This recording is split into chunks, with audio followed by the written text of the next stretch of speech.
1시간 정도 조금 넘는 강의가 될 것 같습니다만 중간중간에 자유롭게 이동하시는 건 상관없겠습니다만요. 여러분들 아마 놓치시기 어려운 그런 사례들이 많이 있을 거예요. 그러니까는 집중해서 들어주시면 좋겠습니다.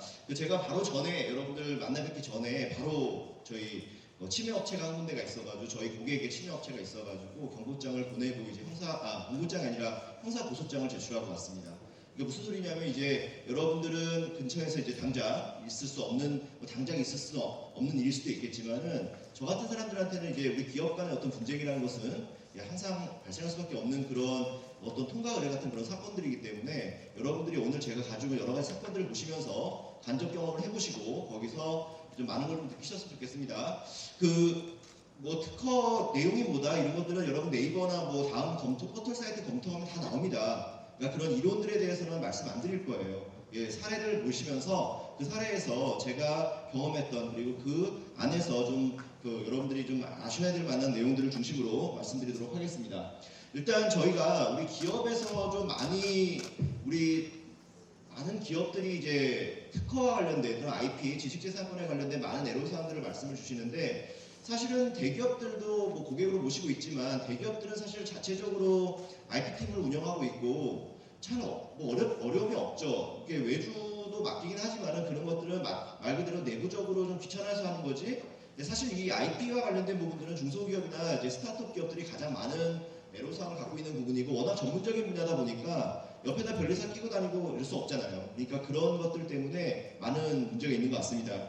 그 중에서도 이제 문제들이 뭐가 있냐면요. 일단 지식재산권에 대한 인식이 좀 많이 부족하신 것 같아요. 방금 이제 교수님도 말씀을 주셨지만은 이게 돈이 안 될 때는 그렇게 막강해 보이지가 않거든요. 근데 이제 뭔가 돈이 될 때쯤, 내가 좀 이걸로 돈을 벌려고 할 때쯤 되면은 참 이게 이 흐름 자체가 돈이 좀 되려고 하면은 카피가 생깁니다. 그리고 뭔가 내가 노력한 것을 쉽게 불로소득처럼 가져가려고 하는 그런 일당들이 생기죠. 그랬을 때 이제 지식재산권은 굉장히 큰 파워를 발휘합니다. 두 번째는 이제 사업 콘텐츠의 부족이죠. 우리 중소기업에서 가장 어려워하는 부분들이 이제 앞으로 수정 사업은 뭐로 할 것이냐. 내가 당장 이거 해보니까 좀 괜찮은 것 같은데 그럼 다음 사업은요. 그런 거에 대한 어떤 그 준비가 좀 많이 부족하신 것 같습니다. 물론 여러 이제 굉장히 스마트하신 우리 대표님들께서 또는 연구원님들께서 많은 걸 만들어주는 건 알고 있지만 사실은 여러분께서 많은 자료를 보면서 불필요한 자료를 보면 시간을 허비하는 경우가 굉장히 많아요. 그래서 오늘 제가 여러분 사업 콘텐츠 부족에 관련된 몇 가지 좀 중요한 어떤 소스를 좀 보여드릴 테니까 그런 것도 좀 참조하셨으면 좋겠습니다. 세 번째 이제 고비용 문제죠. 바로 전에 이제 저희 경기 테크노파크에서도 이렇게 비용 지원에 관련된 부분을 말씀드렸는데 여러분 특허라는 건 필요하대요. 필요하다고 다들 그러잖아요. 근데 당장 정작 하려고 하면 돈이 너무 비싸요. 그러니까 그 돈을 다 쓰다 보면은 우리가 대기업도 아니고 스타트업 기업인데 무슨 지금 2천, 3천을 막 한 방에 쓸 수 없지 않습니까? 그렇기 때문에 우리가 선택과 집중이 굉장히 중요하죠. 그렇기 때문에 여러분 콘텐츠의 가장 핵심이 무엇인지를 판단하고 그 중에서 취사 선택을 어떻게 할 것인지에 대한 방법론에 대해서 좀 알고 계실 필요가 있다는 겁니다. 자, 그 다음에 네 번째는 특허라는 게 참 절차가 복잡해요. 저도 여러분 변리사 공부하냐고 정말 고생했는데 이 고생하고 나서 변리사가 되고 나서도 이 실무가 쌓여지면서 한 10년 이상 이제 업무를 하다 보니까 정말 더 복잡하고 어려운 것 같습니다. 그래서 여러분 더욱더 아까도 제가 처음에 말씀드렸지만은 이런 교육을 계속 많이 들으셔야 되는 거죠. 아무튼 그런 복잡한 절차 중에서도 여러분한테 전략적으로 좀 제안해 드릴 것들을 몇 가지 말씀드리도록 하겠습니다.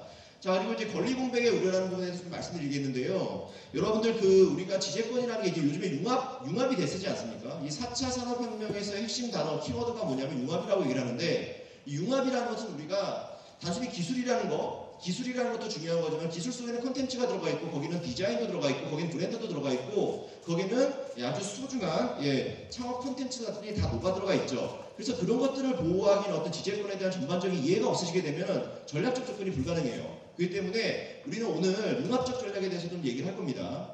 자, 이제 마지막으로 여러분 올해 초에 여러분 특허청에서 특별사법경찰부를 만드는 건 아시나요?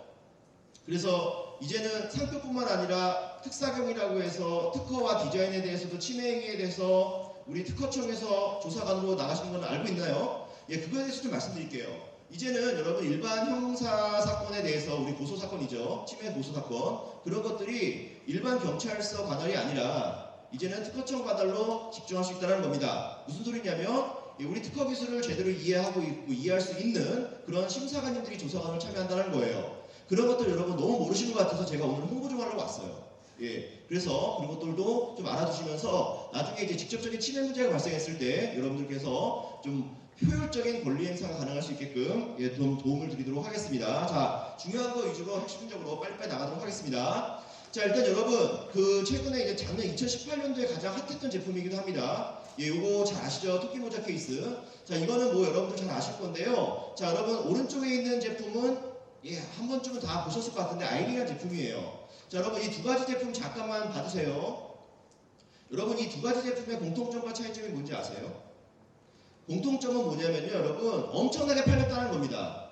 엄청나게 팔렸어요. 그러면 이거 파는 사람은요, 이거 만든 사람은 사실 준 재벌급이 돼야 되는 건데 차이점은 뭔지 아세요? 왼쪽에 있는 토끼 모자 케이스 만드신 분은 돈 많이 못 벌었고요. 오른쪽에 있는 아이링 요거 만든 분은 돈 많이 버셨거든요. 그러니까 여러분 지금 제가 잠깐 좀 말씀드리고 가고 싶은 게 뭐냐면 우리 기업인들이 많이 되게 좀 인식을 못하고 계시는 게 있는데 우리 산업, 특히 이런 경제 활동을 함에 있어서는 자기가 만든 거는 자기가 돈을 벌어야 되는데 그게 참 어떻게 보면 정의고 상식인데 그것이 이루어지기 위해서는 여러분이 지재권을 알아야 돼요. 지재권을 모르시게 되면 지식재산권을 모르면은 그 상식과 정의가 이루어지지 않는다는 겁니다. 자, 왼쪽에 제품 잠깐 보시면요. 토끼 모자 너무 유명하죠? 이 제품 자체가 여러분 기사 발췌해 왔어요. 이 대표님이 정말 이렇게 잘 될 거라고 몰랐는데 알고 보니까 엄청나게 글로벌 히트를 친 겁니다. 메가 히트를 쳤죠. 자, 그런데 이분은 아쉽게도 이렇게 특허나 상표 같은 거, 디자인 같은 거 이런 것들을 권리를 획득을 안 해놓은 겁니다. 그런 상황에서 옆에서 카피품이 나오고 있는데 그 카피품이 팔리고 있는 것을 눈뜬 장인처럼 쳐다보고 있었던 거죠. 자, 여러분 제가 여기서 말씀드리고 싶은 부분은 만약에 이분이 정말 최소한 자기 제품에 대한 디자인권이라도 하나, 디자인 특허라도 하나 걸어놨다고 한다면 과연 어떻게 됐을까요? 아마 이분은 지금도 여전히 굉장히 많이 돈을 벌고 있었을 것 같아요. 그런데 그럼에도 불구하고 이분은 마지막에 굉장히 제가 기사에서 이 글을 보면서 굉장히 짠했고요. 솔직히 굉장히 속상했어요. 이쪽에 같이 종사하는 사람으로서. 여러분 거기 보시면 뭐라고 되어 있냐면 토끼 모자를 통해서 전략을 찾았다는 그런 말씀을 하십니다. 여러분 제가 14년 동안 변리사 생활을 하면서 느꼈던 건 뭐냐면요. 우리 대표님들이 돈을 한번 크게 벌 수 있는 기회가 그렇게 인생에 많지가 않은 것 같아요. 한두 번밖에 없는데 그 한두 번의 기회를 어떤 이런 기본적인 어떤 IP 보호를 소홀히 해가지고 그냥 넘긴다? 저는 이건 정말 아니라고 보거든요. 그래서 제 생각에는 기초적인 어떤 지재권에 대한 어떤 체화된 어떤 여러분 전략이 없다라고 한다면은 여러분들이 토끼 모자 같은 메가히트를 치는 제품을 만들었다 하더라도 여러분들 돈을 못 번다는 겁니다. 자, 그게 정의고 상식이 아닌데도 불구하고 그게 통용될 수밖에 없다는 거죠. 자, 너무너무 속상한 상황이죠. 자, 그런데 여러분 이 제품 잠깐 볼게요. 이 제품은 이제 아이리아 제품이고 2010년도부터 나왔던 제품인데요. 이 제품은 굉장히 히트를 칩니다. 제가 듣기로는 매출이 거의 100억이 넘는다고 하는 것 같은데 사실 그 정도라고 하면 우리 대표님한테 떨어지는 돈이 굉장히 큰 것 같아요. 이윤이요. 자, 근데 여러분 이 제품은요 제가 관심이 있어서 굉장히 많이 보니까 굉장히 이 소비자 중심의 지식재산권 전략을 정말 잘 짠 것 같다는 생각이 딱 들었어요. 그래서 이미 오픈된 자료니까 여러분한테 좀 말씀을 드리고 싶은데 요거 좀 참고로 좀 해주셨으면 좋겠습니다. 자, 여러분 이 제품 자체가요 잠깐만 보시게 되면 이 제품은 고리형 액세서리라는 거에 어떤 시발점이 됐던 제품이긴 한데 사실은 고리형 액세서리라는 제품의 원천이 아니에요. 그전에는 여기 보시는 바와 같이 이 제품이죠. 이게 경쟁사에 1, 2년 전에 나왔던 제품입니다. 즉 고리형 액세서리라는 제품으로서는요 어찌 보면은 후발주자였어요. 자, 후발주자였음에도 불구하고 성공하게 된 이유가 뭐냐? 세 가지 포인트입니다. 세 가지 포인트가 뭐냐면 첫 번째 포인트는 바로 여기 가운데를 잠깐 봐주세요, 여러분. 여기 가운데를 봐주시게 되면 이 제품이 이제 에클링이라는 제품인데 1, 2년 전에 나온 거. 이 제품이 가운데 여기 꽤 조그맣죠? 근데 여기 가운데 보시면 얘는 두꺼워요. 이 축을 감싸고 있는 연결고리가 굉장히 두꺼운데 여기에 뭐가 들어가 있냐면 고무 바킹이 들어가 있어요. 자, 여러분 저는 여기서 깜짝 놀랐습니다. 왜 놀랐냐면은 자, 이 고리 형태의 액세서리를 구입하는 사람, 소비자를 생각해보면 저 소비자는 딱 두 가지 목적입니다. 니즈가 딱 두 가지라는 거죠. 첫 번째는 뭐냐면 저거 맨날 휴대폰 떨어뜨려서 액정 깨지는 그런 것들이에요. 두 번째는 뭐냐면은 밥 먹으면서 좀 동영상도 보고 차 마시면서 동영상도 보겠다는 이런 분들이거든요. 거치대 역할로 쓰려고 하는 사람이거든요. 자, 그랬을 때 여러분 이 고리가 굉장히 헐거우면 안 돼요. 굉장히 뻑뻑해야 되거든요. 근데 여기 안에 고무 바킹이 들어가면서 이게 굉장히 뻑뻑해지면서 움직임이 안정감을 주죠. 그래서 여기 고무 바킹이 하나 들어간, 눈에 보이진 않지만 이 고무 바킹 하나 들어간 게 이 소비자들의 만족도를 굉장히 높이게 됩니다. 두 번째는 여러분, 얘는 정원이죠, 고리가. 하지만 얘는 D컷이에요, D컷. 이 D컷이라는 건 여러분 소비자들한테 어떤 안정감을 제공해 주는지 아십니까? 휴대폰 거치대로 쓸 때 이런 평판 테이블 위에다가 올려놨을 때 그 D컷의 안정감은 굉장히 커요. 그렇기 때문에 소비자들은 정원의 고리보다는 저런 D컷 고리를 더 선호하게 되죠. 자, 그리고 마지막입니다, 여러분. 얘는 이름이 애클링이었어요. 애클링. 근데 얘는 이름이 뭔지 아세요? 아이링이에요. 여러분, 애클링과 아이링, 소비자들은 어떤 단어를, 어떤 말을 더 잘 이해할 것 같아, 더 오랫동안 기억할 것 같으세요? 전요, 두말하면 잔소리, 아이링입니다, 무조건요. 왜냐면요, 아이링은 아이폰 때문에 주지전능한 I라는 알파벳을 잘 활용했어요. 거기다가 아이폰에서 P가, 알파벳 P가 대문자였잖아요. 얘도 보세요. R이, 링이 대문자잖아요. 뭔가 아이폰스러워요. 하지만 아이링, 폰을 빼버리고 링을 붙이면서 굉장히 강력한 식별력을 만들어냈습니다. 이름도 아이링. 너무 입에 착착 달라붙어요. 자, 여러분, 이게 별거 아닌 것 같지만 소비자들에게 이미 고리 형태의 액세서리가 먼저 시장에 나왔음에도 불구하고 모든 소비자들을 밀어버리고 얘가 대세를 이루게 하는 그런 제품의 원동력이라는 거죠. 자, 그런데 여러분, 여기서 정말 중요한 포인트가 뭐냐면 이 포인트들이 만약에 그대로 시장에 노출됐을 때 어떨까요? 다 따라하죠. 자, 그런데 보세요. 첫 번째 보여드렸던 그 안에 고무 바킹, 요거죠, 요게 133번인데 요게 고무 바킹입니다. 특허로 등록되어 있습니다. 여러분, 특허로 등록되는 게 굉장히 막 큰 기술이면 다 특허가, 큰 기술이어야지만 특허가 된다고 생각하신가요? 아닙니다. 작은 기술이라 하더라도 그것이 소비자들에게 새로운 것, 신규성을 만족해야 되고 쉽게 만들 수 없다는 진보성만 인정되면은 그게 어려운 기술이든 하이 테크놀로지든 아니든 다 등록될 수 있어요. 자, 특허로 등록되고 나니까 어떻습니까? 이 기술에 대한 원천성을 갖게 되죠. 일단 두 번째, D컷. 이거 디자인권으로 등록받죠. 왜? D컷 형상이 중요한 거니까 그건 디자인적인 가치가 있는 거잖아요. 자, 그 다음에 세 번째, 여러분 보세요. 상표, 아이링. 영어로 구문으로 다 등록받아놨죠.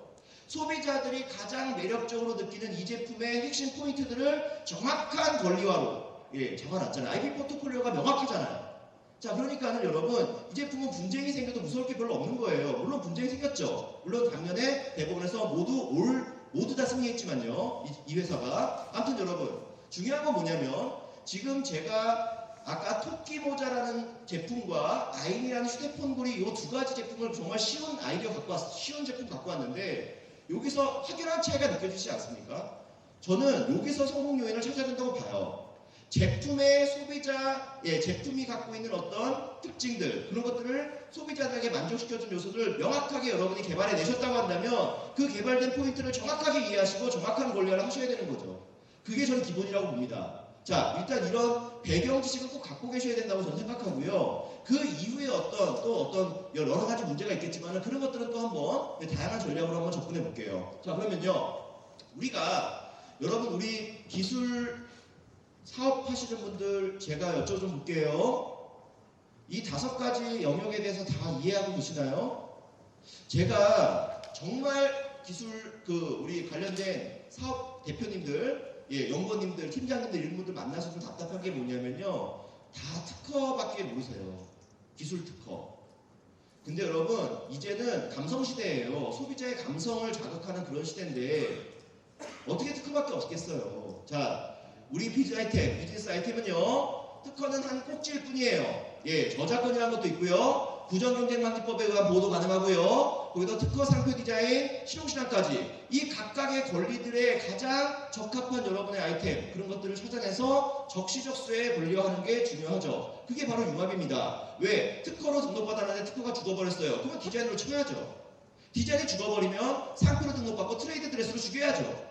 예, 그런 식으로 지식재산권의 다양한 어떤 유형에 대해서 이해를 하시고 여러분의 상품을 정확히 이해하셔서 소비자에게 매력을 느끼는 요소들을 정확히 보호할 필요가 있습니다. 자, 여러분 이 그림을 잠깐 봐주시게 되면요. 지금 여러분들 보시는 바와 같이 빨간색으로 된 표시가 이제 산업재산권이고요. 오늘 많이 얘기가 나왔죠. 특허랑 상품 디자인이라고 많이 얘기가 나왔죠. 여러분 이 두 가지 권리는 지식재산권이긴 한데 빨간색으로 표시가 안 돼 있죠. 여러분 이게 무슨 차이가 있는 거냐면 이건 알아두셔야 됩니다. 이 두 가지는 자연발생적 권리예요. 여러분 별로 신경 안 써도 됩니다. 얘네들은 나중에 여러분이 여러분의 아이템을 아주 나쁜 의도로 뺏어가려고 하는 사람이 등장하면 그때 유용해요. 하지만 여러분들이 기업이라는 것은 속전속결이어야 돼요. 절대 민기적민적으로 그러면 안 되잖아요. 이 두 가지는 자연발생적 권리지만 권리 행사가 쉽지가 않아요. 왜? 자연발생적으로 권리가 생기는 거니까 법원에서 뭐부터 입증해야 돼요? 내 거라는 것부터 입증해야 되니까 그거부터가 잘 어려워요. 그래서 여러분 이 두 가지의 권리는 존재하고 있지만 기업의 적당한 권리가 뭐다? 산업재산권이라고 하는 거예요. 산업재산권은 뭐 하는 겁니까? 돈 들여가지고 여러분 출원해가지고 특허청에 있는 심사관인데 심사까지 받아가지고 등록받은 다음에 매년 세금까지 내야 되잖아요. 그러니까 이 세 가지는 번거로워요. 굉장히 돈도 많이 들어가고 국가에서 지원금도 받아야 되고요. 하지만 등록받아 놓으면 권리 행사가 굉장히 수월해요. 그렇죠? 왜? 국가에서 여러분한테 여러분이 기술이 뭐다, 여러분이 디자인이 뭐다, 여러분의 브랜드가 뭐다라고 딱 인증번호를 부여하니까요. 자, 그러니까 여러분 기업은 이 두 가지는 가만히 하고 있으셔야 됩니다. 하지만 기업은 일단 칼을 모아놔야 돼요. 총알을 모아놔야 돼요. 이 세 가지는 모아놔야 되고 이 두 가지는 적시적소에 대비를 해놔야 되겠죠. 예를 들어서 아까 임치제도 같은 거나 기술 임치제도나 여러분들 기업 간의 어떤 아이디어 같은 거 교류 같은 거 했을 때 기술 뺏기는 거 억울하다. 그거 다 어디에 기반하는 거예요? 이 부정경쟁 방지법에 기반을 하는 것들이에요. 그러니까 여러분들이 이런 지식재산권에 대한 전반적인 이해가 없으시게 되면 알고 있어도 어떤 권리 행사를 못하는 그런 문제가 계속 생기는 거죠. 너무 좀 속상하죠, 그렇죠? 그러니까 여러분, 자 지식재산권이라고 한다면 특허만 있는 게 아니에요. 저작권도 있고 부정경쟁 방지법도 있고 특허 시동 시한뿐만 아니라 디자인권과 상표권도 있다는 것. 그리고 여러분의 사업 아이템은 더 적절하고 더 어울리는 권리가 있을 수 있다는 겁니다. 그걸 좀 알아주셨으면 좋겠어요. 자, 계속 가겠습니다. 자, 여러분 요거는 뭐 그냥 인터넷에 나오는 것들이니까 한번 좀 딱 보시면 되겠습니다. 자, 그런데 여러분 한 가지만 좀 말씀드릴게요. 넘어가기 전에 좀 이따도 말씀드릴 건데 여러분 지금 기업들이 뭐랄까요? 최첨단 기업이라고 할까요? 뭔가 리딩을 하고 있는 기업들의 화두가 뭔지 아세요? 에버그린이에요. 자, 에버그린이라는 게 무슨 말이냐면 영원하다라는 거죠. 자, 여러분 기업하시는 분들이 뭐 10년, 5년만 기업하고 다 폐업하실 목적이세요? 그런 목적이라고 한다면 뭐 제 강의 들을 필요 없이 그냥 나가시면 됩니다. 자, 그런데 기업하시는 분들 대부분이 자기의 아이템을 가지고 뭔가 중장기적인 전략을 짜고 가시는데 이때 에버그린 전략을 모르시면 안 돼요. 자, 여러분 여기서 빨간색 표시한 거 잠깐만 보고만 넘어갈게요. 나머지는 다 여러분 그냥 인터넷 검색하면 다 나오는 내용이에요. 자, 보시면 상표권은 종료 후에도 10년씩 갱신, 부정경쟁방지법은 3년 이후에 주지절명성을 갖추면 권리가 인정된다고 되어 있죠. 이게 무슨 말인지 아시겠어요? 여러분의 기술, 제품, 그리고 그런 것들을 브랜드화, 뭔가 식별력을 갖게끔 관리를 잘 하시게 되면 그것이 반영구적인 권리가 돼서 여러분의 꾸준한 평등원이 될 수 있다는 겁니다. 이게 바로 에버그리닝 전략이고 디자인의 브랜드와 트레이드 드레스라고도 얘기를 해요.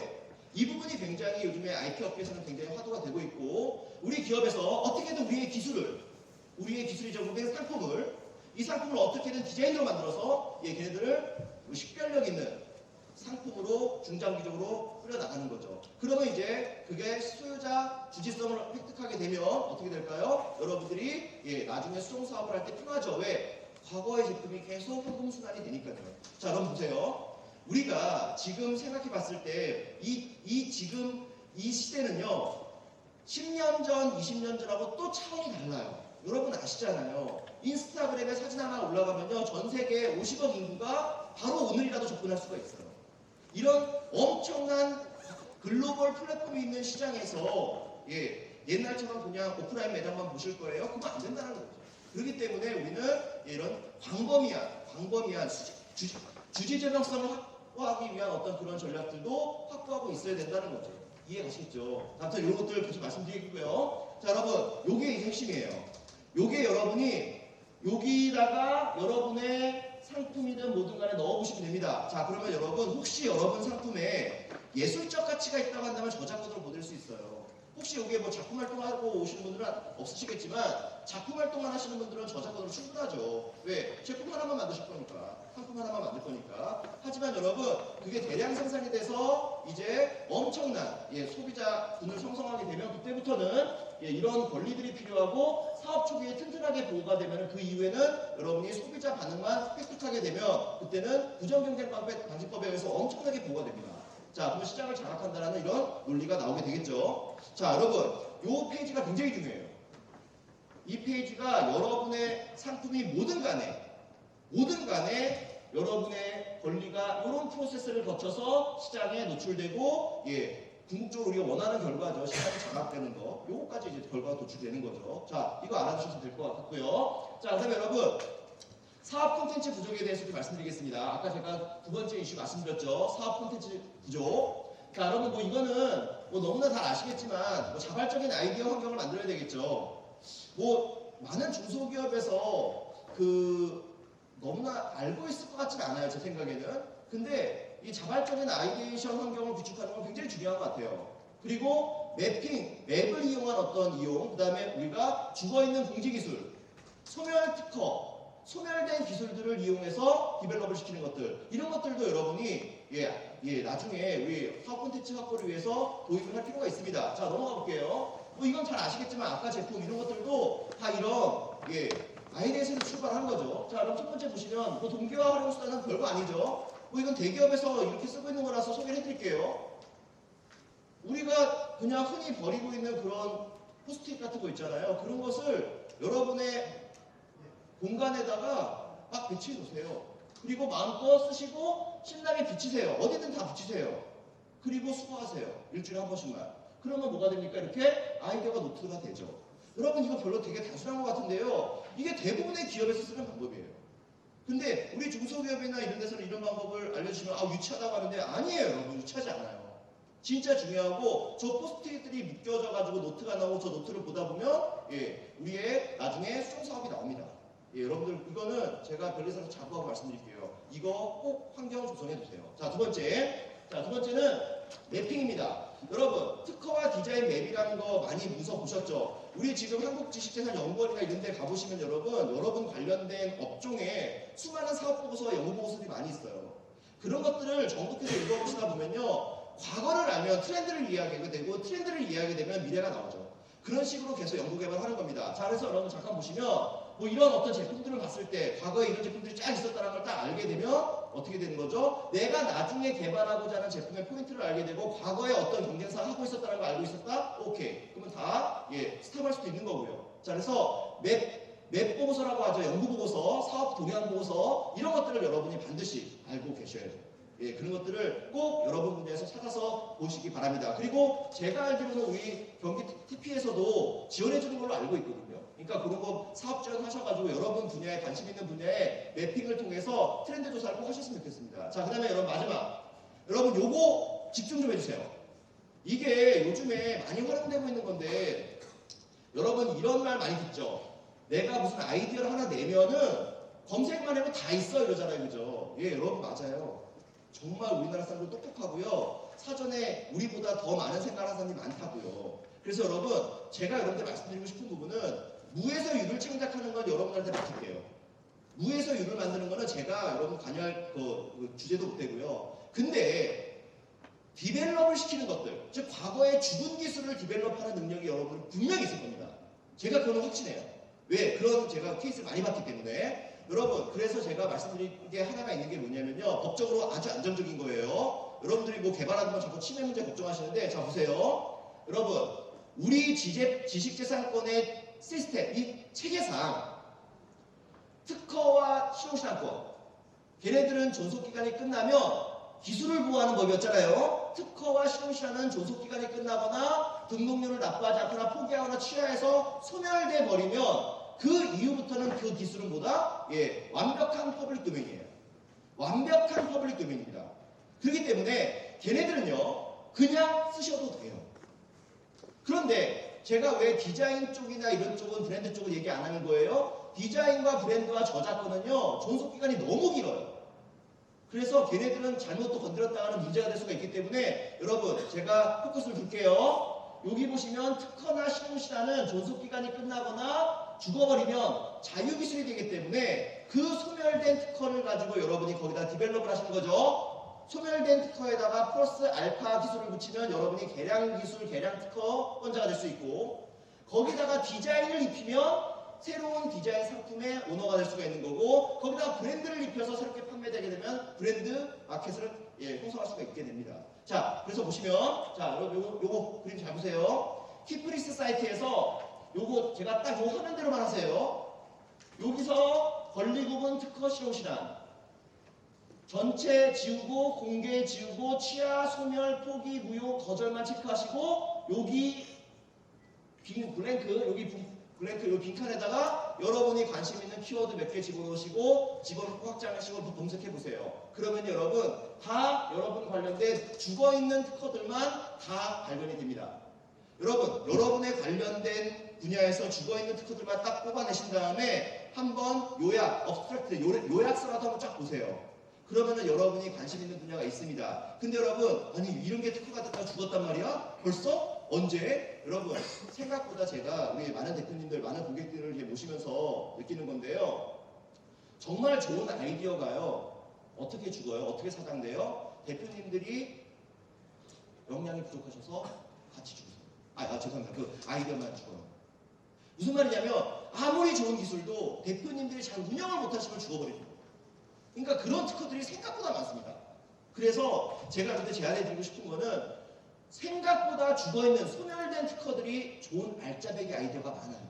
그러니까 그거를 활용하셔서 여러분이 플러스 알파를 하셔서 신사업 콘텐츠를 만드시라는 겁니다. 정말 좋은 소재예요. 제가 이거는 꼭 권해드리고 싶습니다. 그래서 이렇게 찾는 방법도 화면에다가 정리해서 가지고 왔잖아요. 그죠? 꼭 좀 참고하세요. 자, 사업 콘텐츠 부족은 이 세 가지 방법에 의한다고 한다면 제 생각엔 부족함이 없다고 봐요. 자, 그 다음에 이어서 갑니다. 여러분 이제 아까도 말씀드렸지만은 여러분들 지금 어느 정도 궤도에 올라오신 분들 계시죠? 절대 여러분들 궤도에 올라오셨다고 해서 만족하시면 안 됩니다. 제가 모셨던 수많은 대표님들이 첫 번째 한번 성공하시고 그 이후에 수정 사업을 제대로 만들어주지 못해 가셔가지고 갑자기 소비가 확 떨어지면서 매출이 떨어지면서 접는 거 많이 봤어요. 여러분, 일단은 여러분이 제일 잘하시는 거, 제일 능력이 뛰어난, 여러분 회사에서 가장 역량이 뛰어난 쪽에서 새로운 수입원을 만들어내셔야 돼요. 그게 어떻게 보면 제일 쉬워요. 연구개발하는 것보다. 자, 여러분, 빙그레 같은 회사가 메로나랑 여러분 얼마나 잘 살아요. 수입 막 돈 엄청나게 들어오죠. 여러분, 하지만 빙그레 같은 회사도 절대 쉬고 있지 않아요. 빙그레로 생기는 매출만으로도 충분하잖아요. 근데 왜 가만히 있습니까? 그게 아니에요. 자, 보여드릴까요? 빙그레 메로나가요, 이렇게 칫솔 케이스가 되고 있고요. 빙그레 메로나가 이렇게 수세미가 되고 있어요. 무슨 말인지 아시겠죠? 여러분이 가지고 있는 가장 잘하는 거 안에서 새로운 수입원을 만들어내세요. 여러분, 분명히 빙그레 메로나 아이스크림보다는 매출액이 적을 거예요. 하지만 이런 것들이 계속 늘어나다 보면요, 그게 쌓이기 시작하고 다양한 수입원을 만들어내고 거기서부터 여러분의 통장이 좀 넉넉하게 될 수도 있습니다. 그러니까 가장 잘하시는 쪽에서 수입원을 많이 연구를 해보시라는 겁니다. 이런 것들을 좀 말씀드리고 싶습니다. 그리고 여러분, 이런 제품들은요, 다 보세요. 디자인권 같은 거 이런 걸로 다 등록이 되어 있어요. 그러니까는 얼마나 이런 쪽에서 다양한 어떤 사고를 하고 있고, 기업에서 중견기업들, 이런 기업들도 많이 시도하고 있다는 걸 아시겠죠, 그렇죠? 자, 계속 가볼게요. 자, 이제 고비용의 문제인데 여러분 특허는 저도 대표님들하고 얘기할 때 어떤 대표님들든 간에 항상 죄송해요. 근데 여러분, 그래서 우리 대표님들이 변리사들 되게 오해하고 그러시는 경우가 있는데요. 여러분, 제가 솔직하게 고백 하나 좀 할게요. 여러분, 저는요, 대표님들이 아이템을 가지고 오시면요, 당연히 그분한테 많은 돈이 투입되더라도 대표님 특허도 하셔야 되고, 디자인도 하셔야 되고, 특허도 3개 하셔야 되고, 상표도 하셔야 되고, 유도 많이 늘려야 되고, 저는 막 늘려요. 비용 막 늘립니다.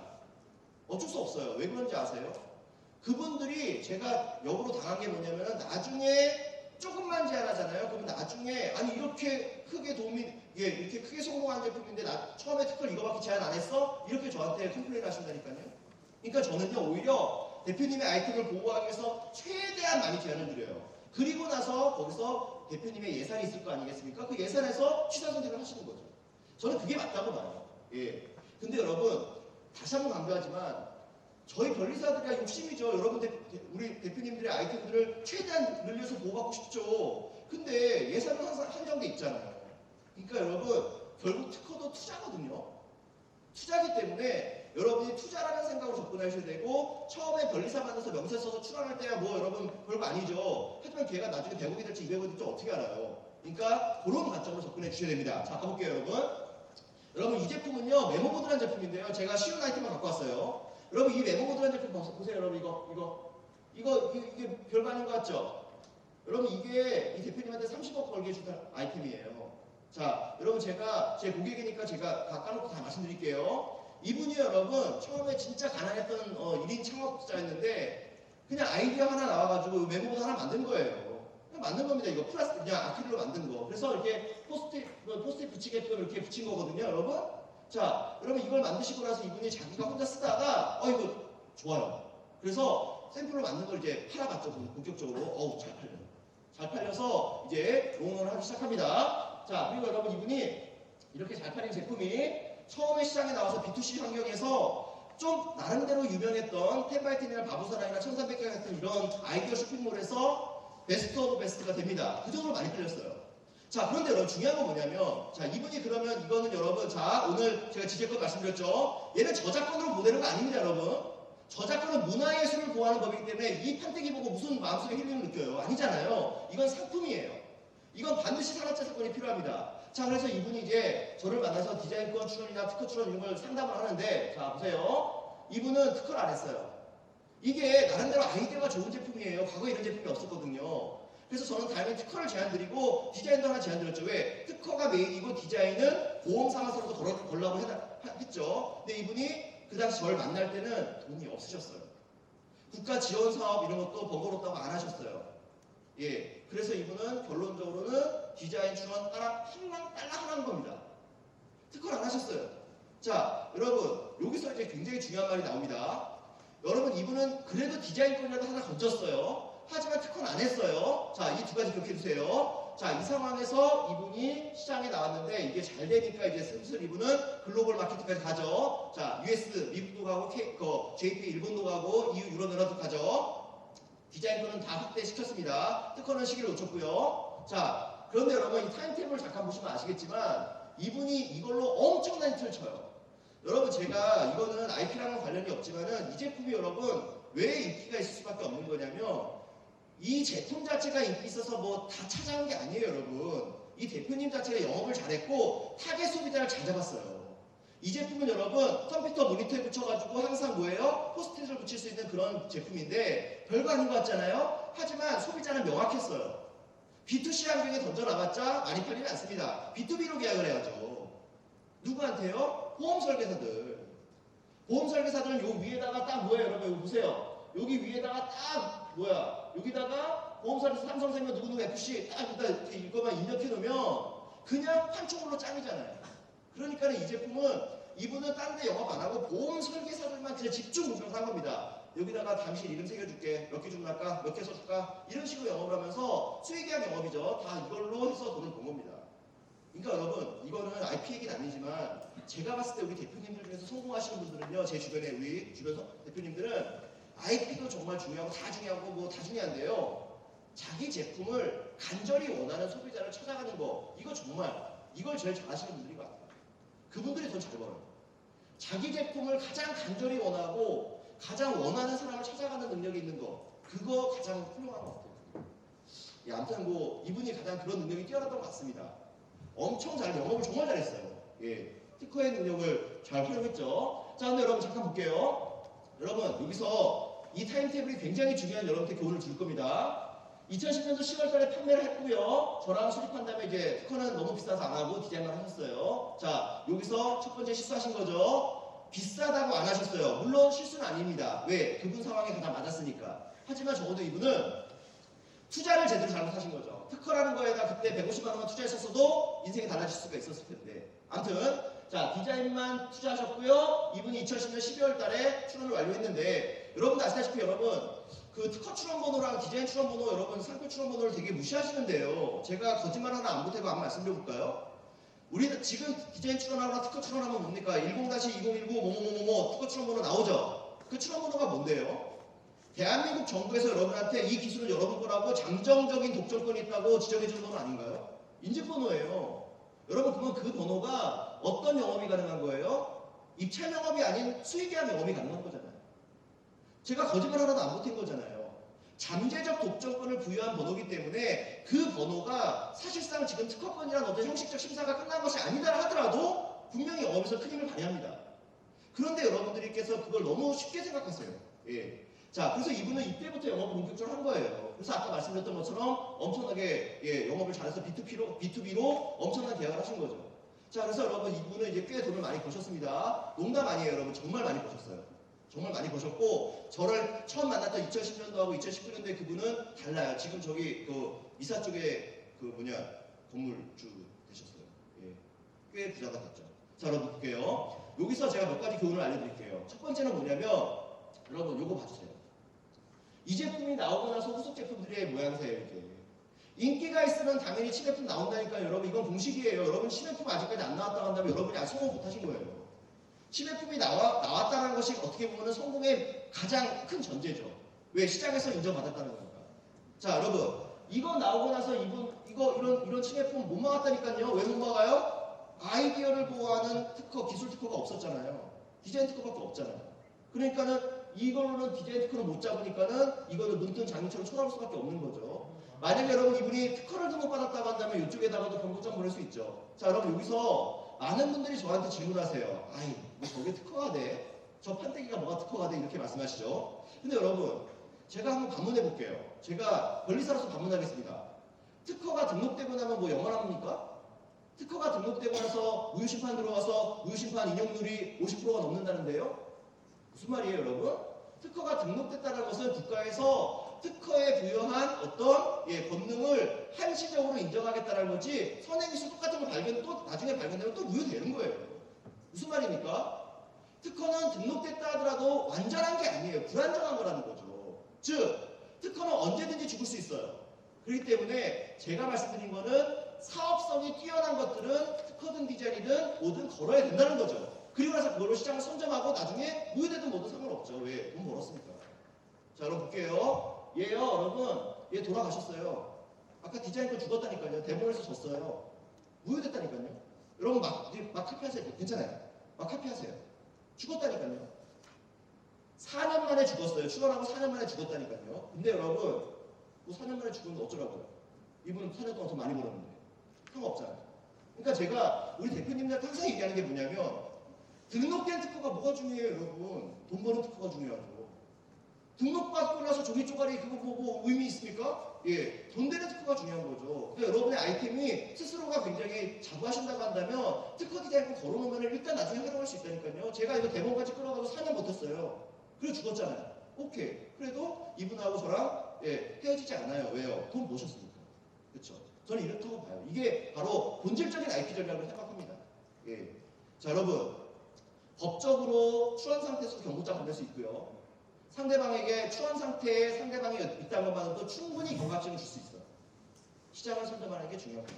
자, 그리고 여러분, 한 가지만 더 말씀드릴게요. 여러분 이 제품이 중국을 진출 못했어요. 자, 이건 이제 다 아시죠? 중국은 출원하기 전에 공개하시면 절대 안 됩니다. 중국하고 베트남은 절대 공개하면 안 돼요. 예, 이제 대부분 중국하고 베트남 시장으로 많이 넘어가고 있는데 중국, 베트남 쪽은 출원 전에 공개하면 안 받아줘요. 그러니까 여러분 절대 출원하기 전에 공개하면 안 됩니다. 그래서 이분도 결국은 이거 보세요. 중국은 진입 못했잖아요. 그렇죠? 그러니까 중국 시장을 놓친 거죠. 그렇죠? 맞죠? 자, 아무튼 여러분 제가 방금 말씀드렸지만 이제 본질을 말씀드릴게요. 이분이 이 그림을 보면서 말씀드릴게요. 만약에 이분이 투자라는 개념을 봤을 때 이분이 디자인권이 아닌 특허라는 디자인권뿐만 아니라 특허에도 만약에 투자하셨다고 한다면 이 시장도 다 잡을 수 있었던 거죠. 적어도 이 시장을 견제할 수 있었던 거잖아요. 오케이. 그러면은 여러분 이분은 아마 지금보다도 1.5배는 더 벌지 않으셨을까요? 그렇죠? 저는 그렇게 봐요. 자, 그래서 여러분 사업성이 뛰어난 거는 제가 여러분한테 판단할 수 있는 부분이 아니라 여러분 아이템에 대한 이제 주인이니까 판단하시겠지만 결국 아이템이 이렇게 활용하는 거예요. 돈 벌려고 활용하는 거지 무슨 뭐 등록 받으려고 활용하는 거 아니죠, 그렇죠? 그래서 투자라는 개념으로 여러분께서 접근해 주셔야 됩니다. 자, 갑니다. 자, 그다음에 여러분 이거 이제 아까 지식산업 창출 지원 사업 저희 특허청에서 이제 우리 RIPC하고 연결되고 경기도 테크노파크하고 연결된 것들이죠. 여러분 제가 봤을 때는요, 여러분이 의지만 있으시면 돈 없다고 특허 못하는 건 아닌 것 같아요. 우리나라 지금 환경 자체가. 그쵸? 요즘에는 자기 아이템에 대한 프라이드가 강력하시고 입증할 수 있다고 한다면 어떤 기관이서든 여러분한테 돈 지원해 줄 수 있다고 좀 봐요. 그렇기 때문에 여러분 좋은 아이템에 대해서는 아낌없는 투자를 했으면 좋겠고요. 저는 이런 거에 대한 세금 지원은 돈 아깝다고 생각하지 않아요. 왜냐면 우리나라는 여러분 자원이 없는 나라이기 때문에 이런 기술에다가 투자하는 거는 괜찮아요. 10개 중에 하나만 폭발하면 돼요. 그 중에 하나만 폭발해도 국부가 창출되는 겁니다.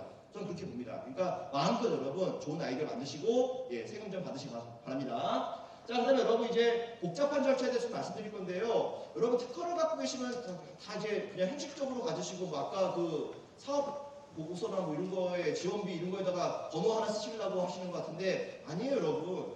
특허 활용할 수 있죠.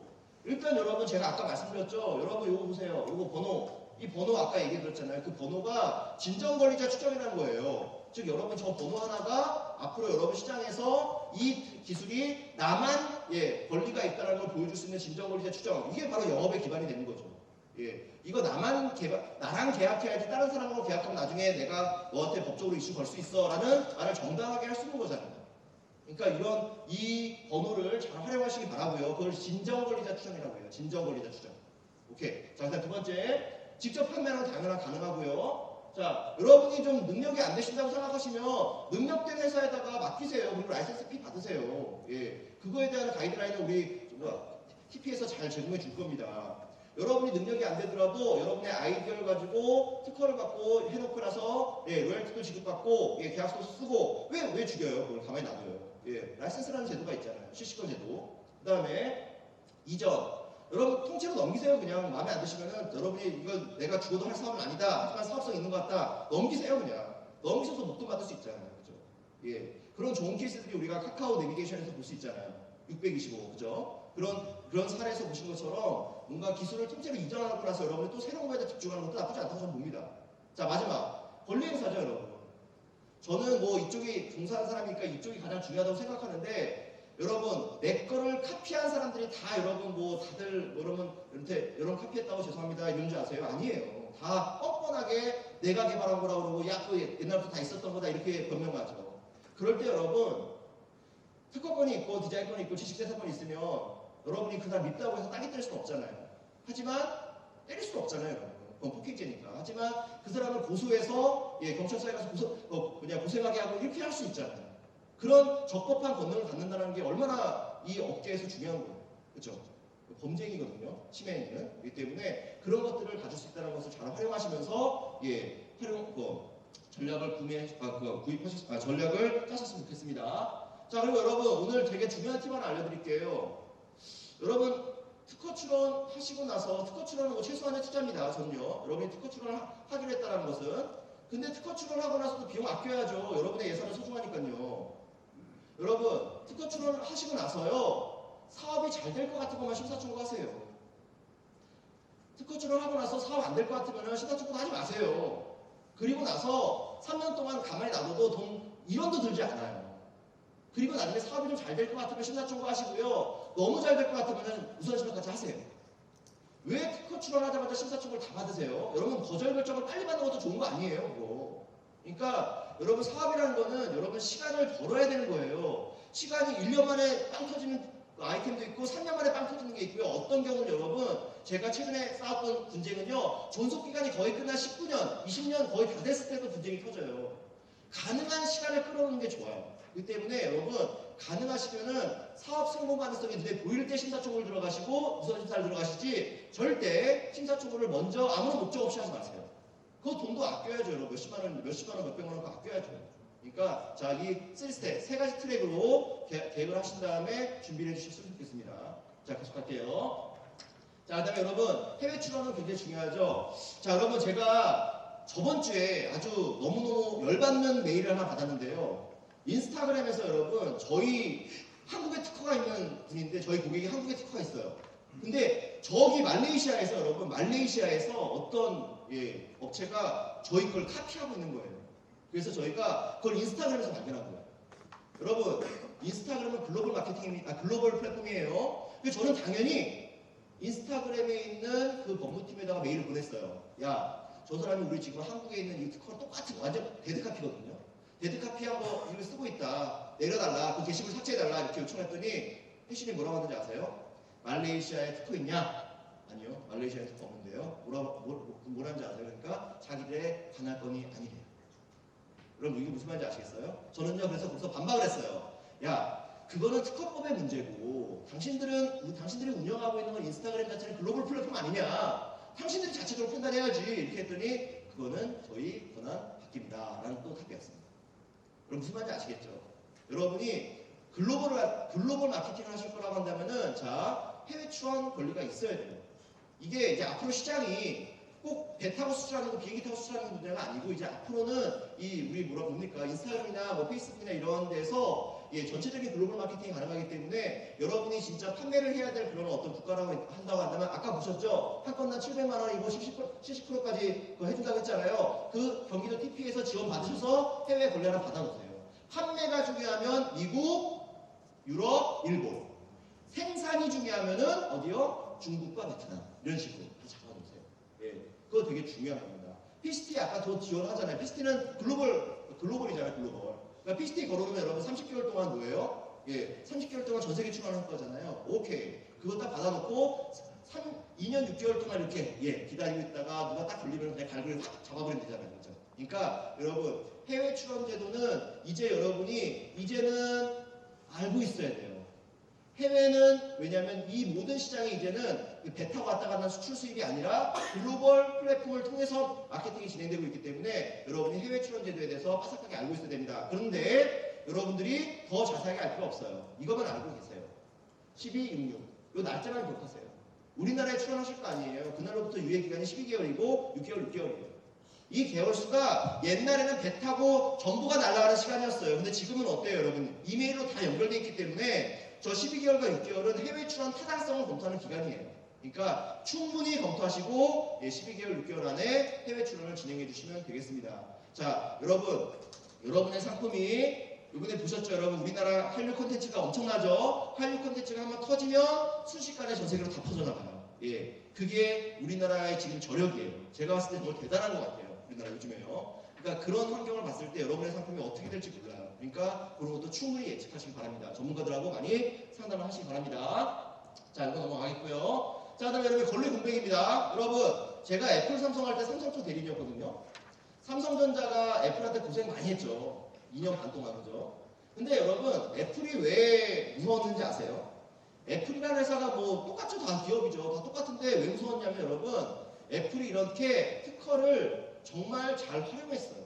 자, 보시면요 여러분, 애플은요 자기 제품 하나에다가 디자인도 이렇게 그물망으로 걸어놔요. 이거 여러분 못 빠져나갑니다. 두 번째, 화면 하나에다 18개 걸어놓고요. 특허도 엄청나게 걸어놓습니다. 이게 무슨 말인지 아시겠어요 여러분? 시장을 선점할 때는 특허가 있어야 돼요. 특허가 없으면 자 보세요. 제가 어떤 경험이 있었냐면 소송을 하는데 애플에서 공격이 들어와요.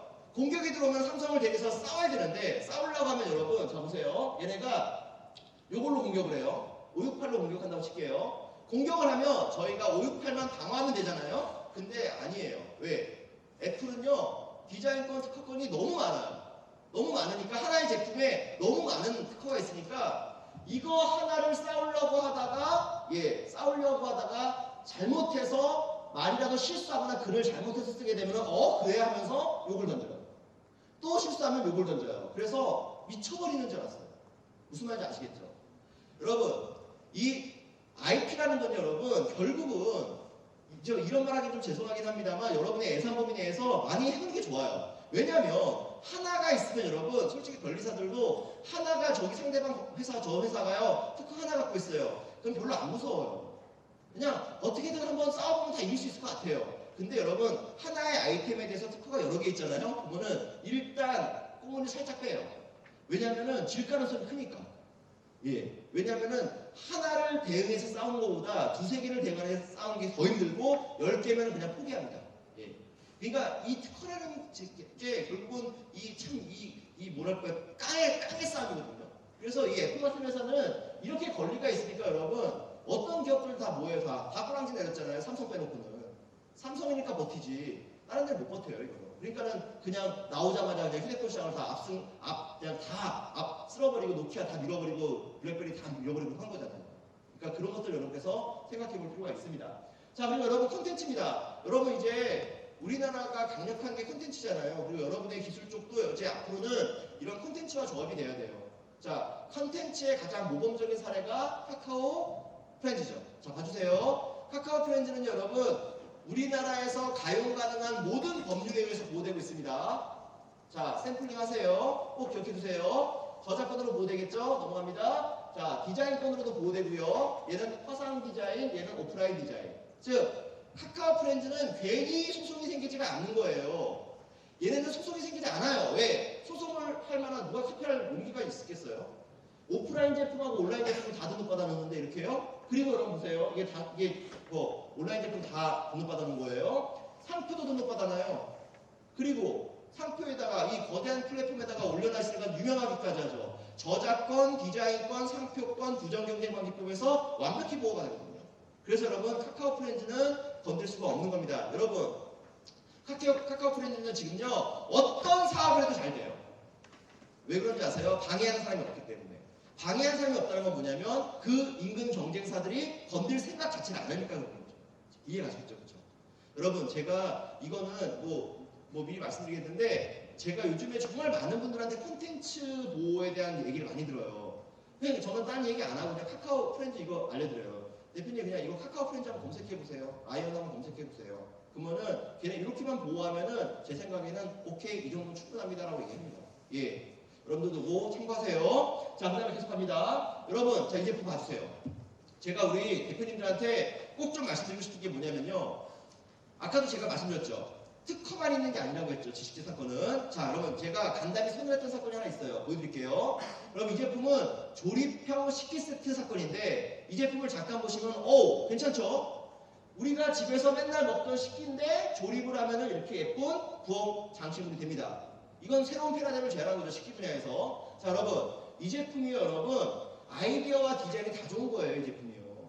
근데 여러분, 만약에 제가 이게 특허로만 보호했다고 한다면 어떤 일이 생길까 한번 볼게요. 저는요, 당연히 특허라는 디자인을 다 걸었어요. 그런데 여러분, 어떤 일이 생겼는지 아세요? 아까 제가 잠깐 말씀드렸죠. 여러분, 제가 우리 대표님들 기술을 절대 폄하하는 건 아니지만 이 세상에 똑똑한 사람 되게 많다고 했죠. 생각보다 선행기술 되게 많아요. 우리가 새로운 거라고 딱 신빙성이 있다고 생각했지만 그게 새롭지 않고 미국이나 일본이나 한국의 다른 사람들이 이미 개발한 게 되게 많거든요. 자 여러분 저는 꿈에도 몰랐어요. 제가 이 조립형 식기세트를 특허 출원했는데 특허 출원하면서 청구하고 청구하고 정말 잘 잡았어요. 근데 여러분 1987년도에 이런 일본에서 피라미드 모양의 도시락이 발견된 겁니다. 여러분 얘도요 차곡차곡 쌓아 올리면요 접시가 피라미드가 되는 겁니다. 여러분 어때요? 기술적 사상, 기술은 똑같잖아요. 하지만 디자인만 다르죠? 그래서 얘는 돌아가시고 얘는 살았어요. 여러분 이게 제가 만약에 여러분 이게 결국은 지금 라이센스가 된 건데 자 만약에 여러분 제가 요소 하나 가정을 해볼게요. 만약에 제가 2단계에서 이 제품 보자마자 아이디어 좋네요 하죠? 특허만 걸게 되면 어떤 문제가 생겨요? 권리 공백이 생깁니다. 언제요? 이렇게 유력한 선행기술이 발견됩니다. 그렇기 때문에 여러분 제가 아까 말씀드렸죠. 여러분의 상품과 여러분의 서비스를 유심히 관찰해보세요. 소비자가 느끼는 핵심 그게 뭘까? 단순히 기술일까? 오케이 그럼 특허만 갑니다. 기술과 디자인인가? 기술과 브랜드인가? 아니면 기술과 단순한 아이디어인가? 오케이. 그걸 잘 분석하신 다음에 가장 적시적소의 권리들을 가능한 많이 걸어놔야지 예측하지 못했던 선행기술과 예측하지 못했던 선행상품 때문에 죽어버리는 그런 순간을 맞이하지 않게 됩니다.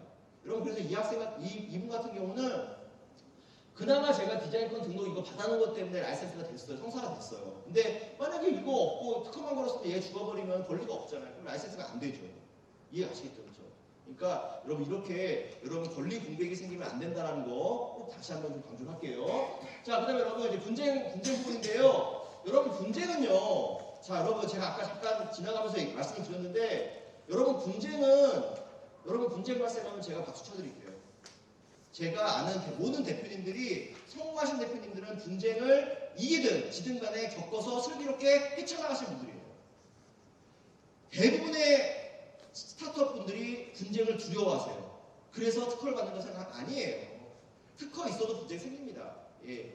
특허로 이기냐 지냐의 문제인 거지. 근데 여러분 그렇게 분쟁이 안 생기면 솔직히 감히 여러분의 상품이 시장에서 인정받았다고 생각하시겠어요? 아니에요. 분쟁이 생겨야 됩니다. 그리고 그 분쟁을 슬기롭게 이겨내야 됩니다. 분쟁에서 저도 상관없어요. 저도 상관없지만 업계에서 여러분이 내 특허, 내 기술을 지키기 위한 싸움딱 기질이 있다는 걸 보여줘야지만 업계에서는 여러분 거를 무서워해요. 예. 저희 카페에다가 야 맨날 소송 들어온다. 야 하지마. 야 그냥 거기만 피해. 이런 분위기를 만들어야지만 여러분이 소송에서 지더라도 이기는 거예요. 자, 그래서 여러분들은 특허권자도 될 수 있고 침해자도 될 수가 있어요. 이게 뭐 어떻게 할 수가 없어요, 이건요. 이거는 뭐 저도 아무리 분석을 한다도 어쩔 수가 없는 건데 여러분 제가 팁을 좀 알려드릴게요. 제가 오늘 잠깐 변리사라는 직업을 잠깐 내려놓고 여러분들한테 좀 말씀드릴게요. 여러분의 특허를 침해하거나 여러분의 디자인권을 침해하거나 상표를 침해하는 사람이 생기잖아요. 그러면 일단은 변호사, 변리사 쓰지 마세요. 일단은 여러분이 먼저 대표와 대표끼리 좀 연락을 해서 합의를 보세요. 그러면 여러분 10건 중에 5건은 합의가 돼요. 왜? 그분들도 잘 모르는 분들이 많아요. 이걸 카피해도 되는지 아닌지를 모르고 법을 이 지식재산권이 여러분 생각보다 제가 정말 십몇 년을 이 일을 해도 아직도 특허를 잘 모르시는 분이 너무 많아요. 예. 그러니까 일단은 첫 번째 합의의 여지를 남겨놓으세요. 꼭 그분하고 대표와 대표끼리 통화를 해보세요. 근데 여러분 그 자리에서 합의가 되면 너무너무 해피하죠. 그럼 여러분 본업에 집중할 수 있으니까. 근데 여러분 만약에 그 자리에서 그 사람이 배째라고 하잖아요. 그럼 어떻게 해야 돼요? 여러분 배째라고 하면 그건 배를 째야 돼요. 어쩔 수 없어요. 배를 안 째면요 어떤 문제가 생겨요? 아무리 여러분이 그 사람한테 뭐 말로 아무리 해도 배째라고 그러잖아요. 그러면은 이제 어떻게 되는지 아세요? 시장에서 그 사람이 소문내기 시작해요. 아, 저 사람은 특허를 갖고 있는데 야 권리 행사를 안 해. 그러니까 쟤네들과 카페도 뭐 상관없는 것 같아. 경고장만 날라오더라. 뭐 무시해도 돼. 이런 분위기가 형성돼요. 여러분 보면요. 카피캣 침해자가 한 사람이었던 사람이 2명이 되고 4명이 되고 8명이 돼요. 캐스케이드로 올라가요. 그러면 여러분 절대 대응 못합니다. 그 비용, 법률적 비용을 감당을 못해요. 그래서 여러분 처음에 까부는 사람을 발견하면요 그 사람 배째라고 하면 배를 찔 만큼 아주 겁박을 해야 돼요. 그때 겁박을 할 때 가장 중요한 수단이 뭡니까? 경고장도 중요하지만 자 보여드릴게요. 자 이거 기억하세요. 이거 특허청에서 드디어 올해 초에 특별사법경찰부를 만들었어요. 여러분 일반 경찰서 관할 가보세요. 제가 형사님들 무시하는 건 아닌데요. 범죄사건, 폭행사건 이런 거는 형사님들이 잘 알죠. 하지만 이 지재권 사건은 특허 침해나 디자인 침해나 상표 침해는 잘 모르세요. 솔직히 일반 관할에서는요. 여기 경기 동부경찰서에 잘 모르신다고요. 그래서 반드시 조사관이 누가 투입돼야 된다? 특허 심사해봤던 사람, 상표 심사했던 사람, 디자인 심사했던 사람, 그분 심사관들이 조사관으로 들어가는 게 맞아요. 근데 그게 여태까지 이루어지지 않다가 올해 초부터 이제 운영돼요. 대박이죠, 여러분. 그래서 이제 특허 침해나 디자인 침해, 상표 침해가 생기면 여러분 동네 관할서 하지 마시고요. 동네 편하다고 거기 옆에 가지 마시고요. 여기 특허청, 특별사법경찰로 지원하세요. 여기에서는 여러분 생각보다 객관적인 판단해주고 침해 개념을 잘 이해하시기 때문에 대화가 잘 돼요. 이해가시겠죠? 자, 그래서 다시 한번 강조합니다. 첫 번째, 침해자를 발견했다. 일단은 합의를 해본다. 두 번째는 뭐다? 배째라고 하면은 배 째줘야 돼요. 그때 가장 중요한 수단은 형사 고소예요. 왜? 여러분들은 특허권을 갖고 있기 때문에. 상대방이 뭐 권리범위하기 심판 청구하는 무효심판 판단하는 그거는 걔네들이 돈 내라고 하고 일단은 형사 고소하세요. 그게 가장 강력한 방법이에요. 여러분 형사 고소를 들어가게 되면 제가 왜 이걸 또 권장하는 거냐면요. 형사 고소를 하니까 합의를 할 수 있는 기회가 또 한 번 생기더라고요. 여러분 민사소송에서 여러분 돈 받아서 많이 받을 수 있을 것 같으세요? 우리나라는 여러분 징벌초소례배상이 아직도 통과 안 됐잖아요. 그러니까 여러분 그거 안 된다고요. 여기는. 내가 1000만 원을 잃었으면 소송료 다 빼고 나면 뭐 500만 원밖에 못 받아요. 그러니까 형사소송 걸어서 상대방을 전과자를 만들까 말까 만들까 말까 이걸로 하면서 합의금 받는 게 제일 좋아요. 이해가시겠죠? 예, 이렇게 가시기 바랍니다. 자, 두 번째, 여러분들이 만약에 경고장을 받을 수 있어요. 여러분들이 남의 걸 침해할 수 있죠. 그건 당연해요. 여러분도 사업 열심히 하다 보면은 특허조사 잘못하고 특허조사를 좀 소리했다 보면은 남의 걸 침해할 수도 있어요. 자, 그럼 여러분 어떻게 됩니까? 그때는 아쉽지만 여러분이 하고자 하는 사업 자체가 이미 특허를 진행하지 않고 진행했거나 그렇다고 한다면 어쩔 수 없어요. 변리사나 변호사한테 물어봐야 돼요. 왜? 경고장에 대한 대응을 잘못하면 여러분 나중에 덤탱이실 수 있어요. 그렇기 때문에 고의침해가 돼서 형사 고소도 될 수 있기 때문에 꼭 여러분께서 경고장을 받으시면은 그때는 경고장에 대한 침해 판단을 변리사한테 받아보면 되겠습니다. 요즘에 여러분 변리사들이 뭐 돈 받고 검토하잖아요. 다 처음에 1차 검토는 다 공짜로 해주잖아요. 그러니까 그런 거는 꼭 하셔서 여러분의 사업을 좀 안정적으로 운영할 수 있게끔 하고, 만약에 여러분이 진짜로 남의 걸 침해한 게 명백하다고 한다면, 그리고 여러분이 실수로 남의 걸 노방한 거라고 한다면 빨리 합의하시고 본업에 충실한 게 맞고요. 근데 이건 진짜 부당하다고 생각한다고 한다면 또 그것도 싸워야죠. 왜냐하면 부당한 권리 행사에 대해서 싸워야지만 여러분이 또 호구가 되지 않습니다. 업계에서. 이해가시겠죠? 그렇죠? 이렇게 보도록 하겠습니다. 자, 여러분 이렇게 마무리하겠습니다. 정리할게요. 여러분 오늘 제가 드리는 메시지는요, 이렇게 정리가 됐습니다. 첫 번째, 지식재산권 중요성. 오늘 여러분 기술임시도 공부하셨죠? 오늘 진짜 많은 걸 공부하신 것 같은데, 그럼에도 불구하고 그 모든 것들이 여러분한테 지재권이 있어야 돼요. 예, 그러니까 여러분의 지재권에 대한 이해 꼭 필요하고요. 두 번째, 여러분 아까 제가 말씀드렸죠? 사업 콘텐츠가 부족한 거. 자, 그거는 어려울 수 있어요. 어려울 수 있지만 여러분, 아까 얘기했던 제가 여러분의 환경을 아이디에이션에 최적화된 환경으로 만들어주는 것. 맵, 특허 맵이나 디자인 맵 보고서를 활용하라는 것. 마지막 세 번째는 죽은 기술, 소멸된 기술들에 대한 모니터링을 통해서 나의 적합한 기술들 상품을 만들어낸다는 거. 이거 잘 활용해 주세요. 세 번째는 고비용의 문제. 어떻게 했죠? 투자의 문제라고 했죠? 고비용에 대한 책임은 다 여러 가지 있는 거예요. 그렇기 때문에 취사 선택 적절하게 하시고요. 여기다 하나 더 첨언을 드리면 국가 지원 사업 세금 마음껏 쓰세요. 저는 그거 절대적으로 찬성합니다. 마음껏 쓰세요. 그거는 우리나라는 써야 되는 세금이에요. 반드시. 자, 그럼 네 번째, 그래야지 여러분 점점 그 지원금이 늘어나죠. 예, 그래야지 여러분들이 더 기술 개발할 때 자금 걱정 없이 할 수 있는 거잖아요. 자, 그다음에 다섯 번째, 복잡한 절차와 이해 부족. 예, 변리사들, 변호사들하고 여러분 시간을 갖는 것을 아깝게 생각하지 마세요. 예, 그분들하고 많은 생각을 하고 여러분의 케이스에 계속 적용하다 보면은 여러분의 맞춤형으로 여러분의 IP 전략이 수립될 겁니다. 그때 돼서 여러분께서 좀 더 고급 전략을 짤 수가 있게 될 거예요. 고급 IP 전략을. 자, 그다음에 권리 공백의 우려. 자, 여러분 아이템에 대한 이해는 여러분이 제일 잘합니다. 하지만 여러분의 아이템에 대한 이해를 다 했다고 한다면 꼭 가장 적절한 IP 선택하는 것. 그래서 가능한 한 많이 잡아놔서 권리 공백을 생기지 않게끔 여러분 예산 범위 내에서 잘 하시기 바랍니다. 자, 마지막 분쟁은 여러분 상대방한테 이겨서 내가 감정적으로 승리하겠다는 감정적 싸움이 아니고요. 예, 이해치를 따져서 지더라도 싸울 만한 소송은 하시고요. 이길 만한 소송이라도 필요 없다면 하지 마세요. 그게 바로 분쟁의 여러분 우리 이 지재권 분쟁의 핵심입니다. 절대 우리 민사나 형사 같은 그런 소송이 아니에요. 이거는 지재권, 돈 벌기 위한 소송이기 때문에 그거를 이해치를 꼭 따지시기 바랍니다. 자, 여러분 이렇게 메시지를 드리고 가겠습니다. 어려운 메시지는 아니지만 여러분께서 좀 그나마 조금이라도 도움이 되시기를 좀 바라면서요. 강의를 이렇게 마무리할게요. 여러분 오늘 장기간 교육받으시고 행사하시냐고 너무 수고하셨습니다. 감사합니다.